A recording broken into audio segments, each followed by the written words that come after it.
So as I said, today we'll start with the aortic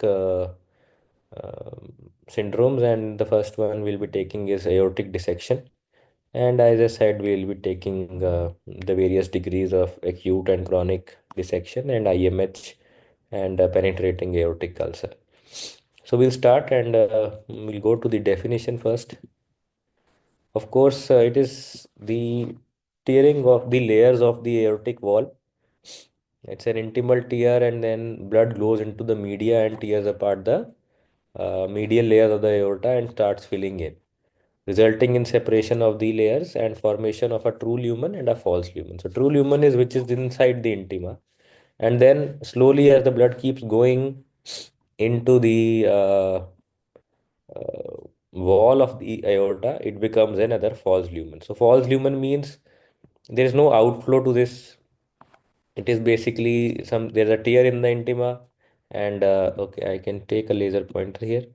Yeah, so there's a tear in the intima. This is true lumen, the actual lumen that is there, and then a small tear that it goes into this. The blood starts flowing into this and forms another separate lumen. But this lumen is not a real lumen. It is a lumen created by the uh, formation of this flap, and now it is within the separation of the wall of the aorta. So this is found by the separation of the layers of the wall of aorta. So we know there is media, intima, adventitia. So within the medial layers, the blood starts to dissect.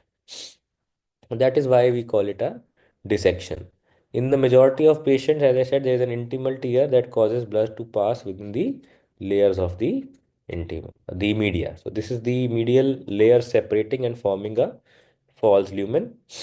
And initially it increases in size, compresses on the true lumen. Sometimes it is limited, it doesn't cause any problem, and slowly this lumen becomes thrombosed because there is no outflow.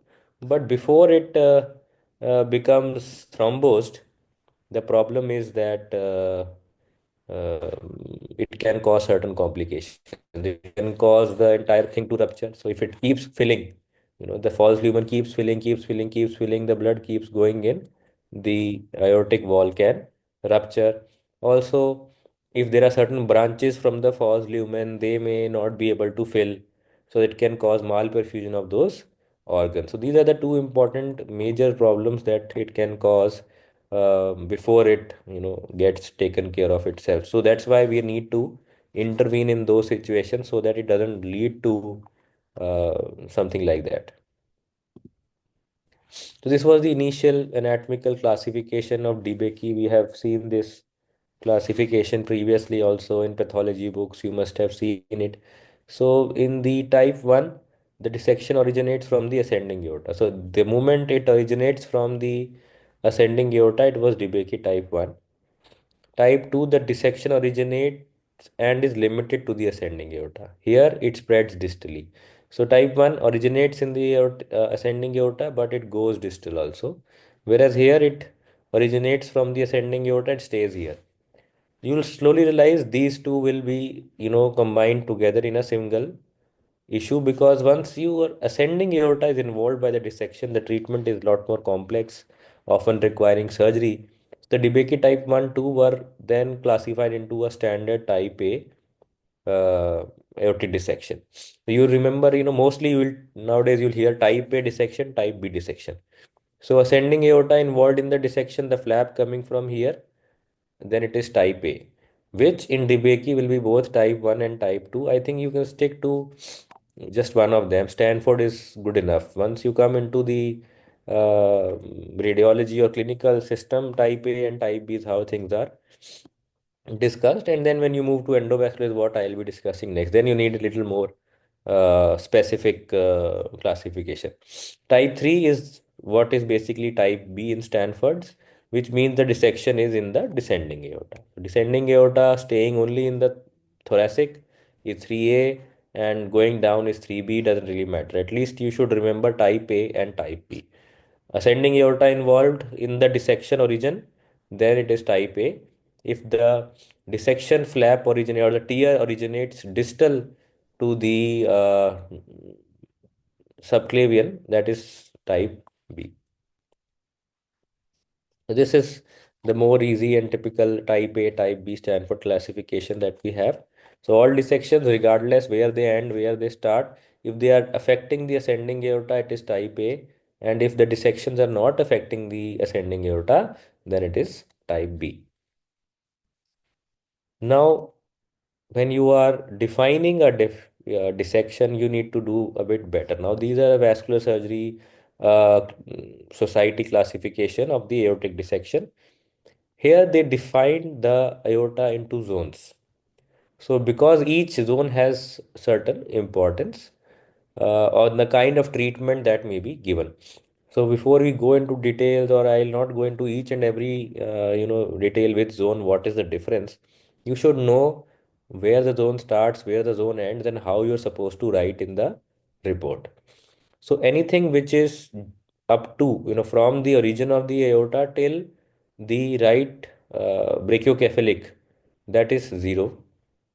Then from the first this branch to this, so from brachiocephalic to left common carotid, left carotid 1, then till left subclavian 2, then 2 centimeter distal to the left subclavian. This is important because why this 2 centimeter, I'll tell you, otherwise you'll keep worried about in your brain that why this special 2 centimeter to this, because the zone which we require to land an aortic stent graft is 2 centimeters. So if you have this, then it's a different story. Then you can just put a stent graft directly. But if the dissection is starting from here and you don't have 2 centimeters, then this branch will get affected and we need to do something about it. So that's how the difference is. You'll end up covering this branch if you don't have 2 centimeters distal to it, free from the dissection, because you want to land the graft in a dissection free zone. That is why this specific 2 centimeters here. Then from here till mid descending aorta, then from mid descending to diaphragm, that is above the celiac artery, then above the celiac artery to above SMA, above SMA to above the renals, and then below the renals, below the bifurcation, and below the iliac bifurcation. So that is why each of these is like a specific location. It means the importance is for the branch saving. We have to look at that branch coming out. We need to take measures so that we don't end up losing that specific branch. So simple here. Type A is a dissection tear which originates in zone 0. That is up till here. If there is a origin of the dissection, then according to this classification, it is type A. And you just have to mention that this is a type A dissection with the distal thing in zone 7, zone 6, zone 5, wherever you feel the flap is extending till. Whereas type B, you have to mention both the proximal and the distal zones.